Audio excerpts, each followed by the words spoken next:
What's up, everybody? I'm back with another video game review, and today we are actually doing another mega game review. We're doing multiple games in the same video. As you guys know, I did two parts of those for the Mario Bros. Games, the first three, 1, 2, and 3 on the NES, and I also did one for the new Super Mario Bros. Stuff that I had played up until that point.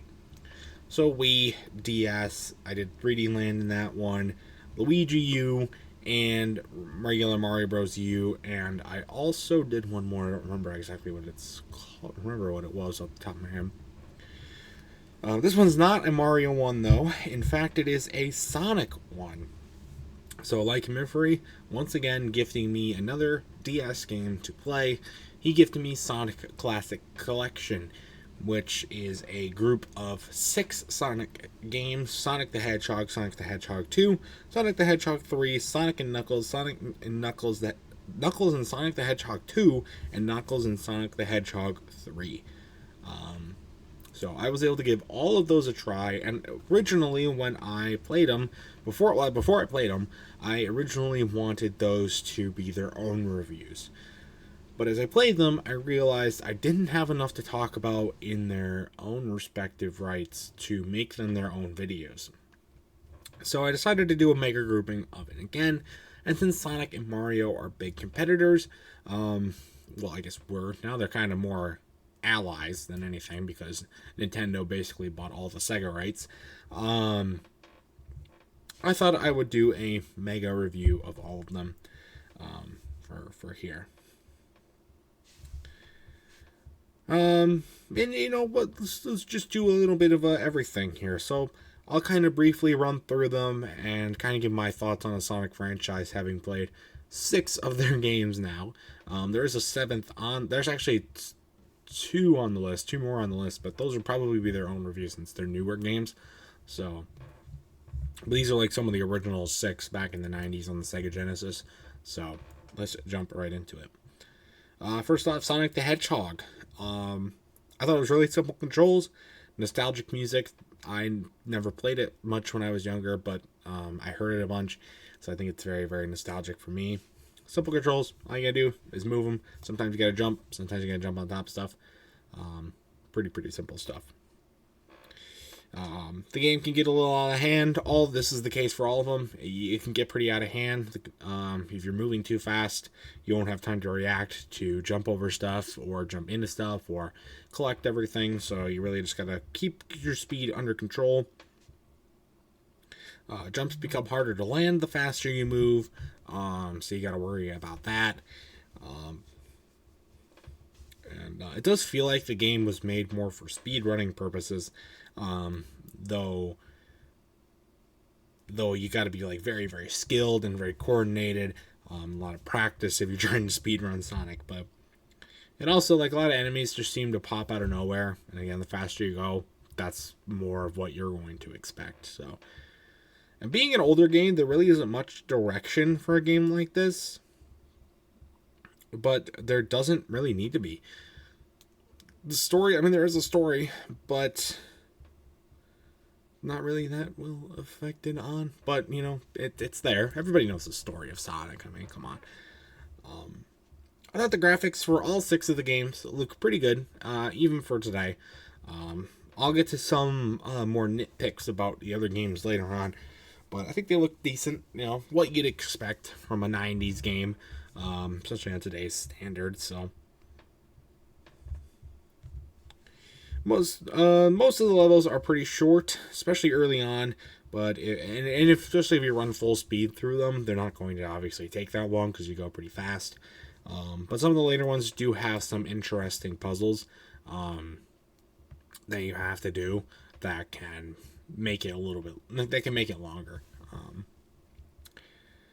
And Sonic 2, Sonic the Hedgehog 2, I mean, the level display screen is a major downgrade, the graphical downgrade.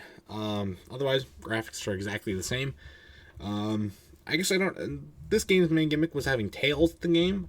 I couldn't really figure out the purpose of having tails in the game. But besides, you get like extra points for getting tails to the goal and stuff like that. But Otherwise, Tails is just kind of there. It seems kind of like mute that they would have Tails there, because I don't know, it just doesn't seem like that was a necessary route to go. Wish they would have implemented Tails a little bit more. Some levels are super short, but in this game, some of them are also super long. And because, like I said, with the puzzles and stuff, they wrap around themselves a bunch. So you're always backtracking or going through the same area again, just in a different way, to get to the goal. So, and I thought this game has a pretty good storyline, but it's not really that well elaborated on. The only reason I know about the story is because when I'm playing it on the Classic Collection, so they give an overview of the story on the bottom screen while you're playing on the top screen. So I read it and it's like, wow, that's a pretty interesting and compelling storyline, but it's not really elaborated on any at all in the game. So that kind of sucked. In Sonic 3, save data is a very welcome change in this game for sure. I did like having that. The first two didn't, so that was good. The graphics get updated a little bit in the title, and they definitely look overall better for sure. But at this point, you could confuse this with the other two. I mean, they didn't look like super distinctively different, so that was pretty annoying. But I mean, that I guess wasn't annoying, but you could definitely notice it. But it was hard to notice if you didn't know, like, exactly. If you kind of stumble upon someone playing it, you might think, oh, you're playing Sonic. I'm playing Sonic 3. Oh, it looks like Sonic. But and once again, the story is actually a lot better this time. Even it's like even more compelling. It's like super good, but it's again never really that real well elaborated on. It's more elaborated on this time, but not as much as you would kind of hope. That game, but those were the first 3 Sonic games, and then they got Sonic and Knuckles. And at this point, I just thought this game felt like another cookie cutter side scroller Sonic type of game. And only a few years since the first one was released, and they're already on the 4th. It was like 3 years, and they're on the 4th one already. It just kind of felt like they maybe were releasing them a little too fast. They were going off of the name brand and stuff, trying to push the Sega brand and the consoles and stuff like that. And nothing was really landing except for Sonic stuff, so they had to keep pushing them out. So, kind of felt like maybe they were going a little too fast. And then really all else I gotta say, I mean, you play, and there's Knuckles in the game, and Knuckles is a much more prominent character. Really, other than that, I mean, there's just some upgraded graphics and animations, but nothing super spectacular. In my opinion, nothing really that distinctive. So that was kind of a letdown, honestly. And you really don't even get to play as Knuckles that much. You mostly just play as Sonic again. So what's the main draw from this one versus the first 3, or even just the first one? At this point, you really could have just played the first one and you've been fine. You think it might change? I think they would have tried to evolve a little bit, And then you continue on into Sonic Knuckles and Sonic 2. And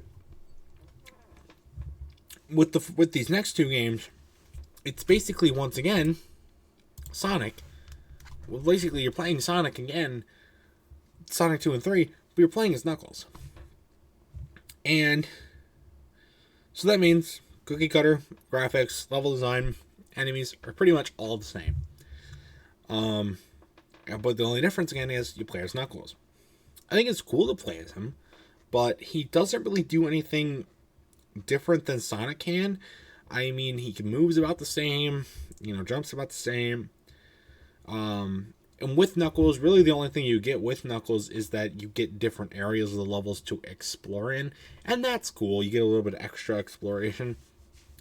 But is that really going to be a main drive for people to buy this game if they already have Sonic 2?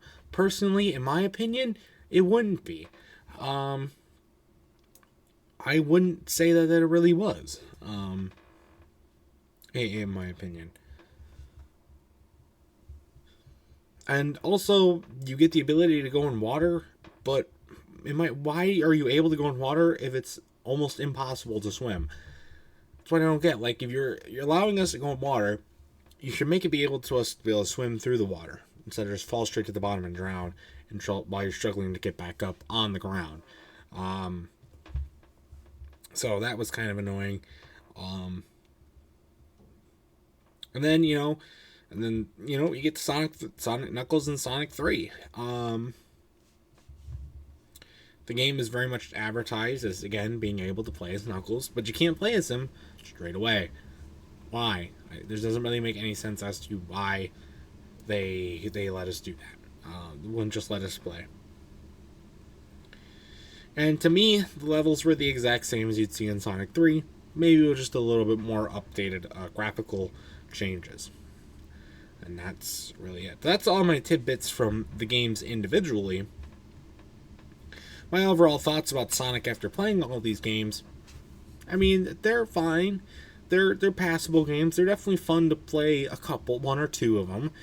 But to have all these games basically the same with just a few changes here and there, it's not really... And it just makes like they weren't really willing to adapt. They were just willing to throw all these games out and they just expected people to buy them. And that was just not a good business model to have, in my opinion. They get redundant, they get a little boring, and they're just hard to keep you engaged after you play 4 or 5, 6 of them all, together. Unless you're really a die-hard fan of the game, which I'm not. I wouldn't say that Sonic is a definitively better game franchise than Mario. They play very similar, with Sonic having some distinct changes, but again, the lack of ability to update and change at all just was kind of the killer for me here. So, if you want me to give some final scores, I mean, for Sonic, 8 out of 10. Sonic 2, probably all these games going to go out around the 7, 8 out of 10 ranking. They're not horrible. None of them are, like, bad. But they're just... You only need to really play 1 or 2 of them. Like, maybe play Sonic and Sonic 2, and probably Knuckles, the Knuckles versions. But honestly, you could probably just play Sonic 2 and 3 with the Knuckles versions and get the same experience, just you want to play as Knuckles. Because you get more stuff to do, while also the stuff from the first game. So, but I do think it's cool that they made a game with all these on here for you to play, especially on a handheld system. It is wild that I played this on a Nintendo system, the Sega games, but, rip them, I guess. So, anyway, that's going to do it for this mega review. I know Sonic is a very popular franchise, and I haven't experienced all their games yet. I've only experienced a lot of the older ones. I do have a couple of the newer ones on the list to play. But I want to know, what are your guys' thoughts on Sonic as a franchise and any of these individual 6 games? What do you think of them? I'd like to know your thoughts about them in the comment section down below. So, that's going to do for this mega game review, and so stay tuned for much more amazing content, including more game reviews and other awesome stuff. I don't have any other mega reviews scheduled to be made or anything like that, so maybe be the last one, but who knows. So until next time, though, I will see you guys later. Goodbye.